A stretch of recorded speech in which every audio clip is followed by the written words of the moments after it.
Slenderman. Written by Anonymous.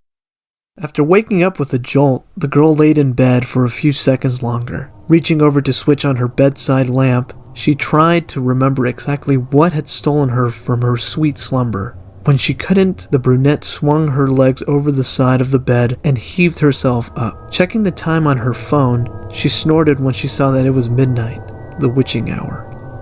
Knowing that sleep would only evade her, she left her bedroom for the kitchen, a good cup of coffee on her mind.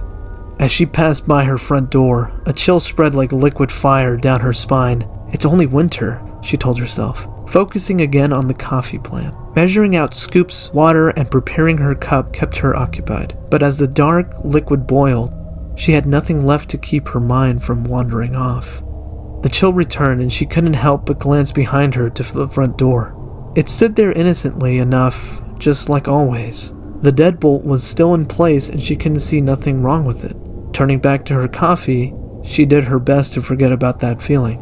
With her cup in hand, she started back towards her bedroom. As she walked by the front door, she decided that a quick glance out of the peephole would help her calm her nerves. The chill worsened with each step she took towards the door and farther away from the safety and warmth of her blankets. She pressed her empty hand against the cold metal door and took a deep breath before leading her eye to the peephole. At first, she could only see an inky blackness of someone seemed to swirl in itself. When she blinked in surprise, the void melted away. She wished it hadn't in its place. There stood what she could only guess was once a man. The limbs were long and unhumanly awkward, with bulky joints branching off into several arms, not unlike the branches of a tree. The creature was draped in a black suit, somehow making the thing more nightmarish to her. The icing on the proverbial cake, however, was what passed as the hellish thing's face. It was as though her mind blurred the ghastly visage to spare itself further shock and horror. She shoved herself away from the door, with the hand still pressed against it. The scalding mug of coffee fell, the liquid burning her bare legs as she fell backwards and tried to crawl away from the door. She knew somehow that her mind hadn't been playing tricks on her. As she crab-walked away from the door, she watched as tendrils as black as the void she saw first snake around through the cracks. The girl was trapped between the instinct to flee and the gut feeling to not turn back on the door. When the door jolted, the urge to flee overcame her, and she slipped into the burning liquid as she tried to make it back to her room. She knew deep down that she was trapping herself in a corner, but she had to get away from the door. The girl was halfway down the hallway when she heard the previously locked door creak open. She screamed and slipped into a wall, cracking her chin on it and stunning her. After that, there was only blackness.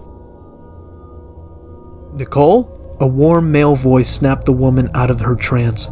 As she turned around, she was met by one of her sister's doctors. She nodded, not sure if she should say anything or even she could find her voice if she did have anything to say. That morning, she had gotten into an urgent phone call from the hospital, saying that her sister Lindsay was there. Before they had even let her see her, the doctors had pulled her off to the side and insisted that they talk to her about what might have happened.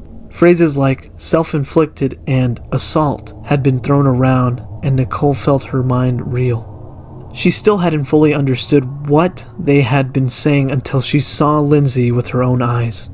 Her little sister had a bandage wrapped around her head, covering both her ears as well as her eyes.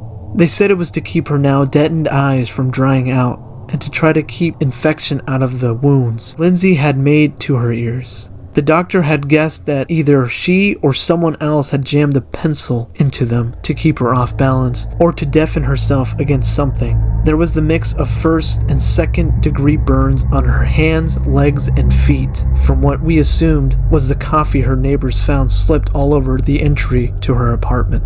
As Nicole walked into her sister's hospital room for the first time, she thought she had seen the silhouette of a man in the window that she knew was impossible. Her sister's room was on the 3rd story of the hospital.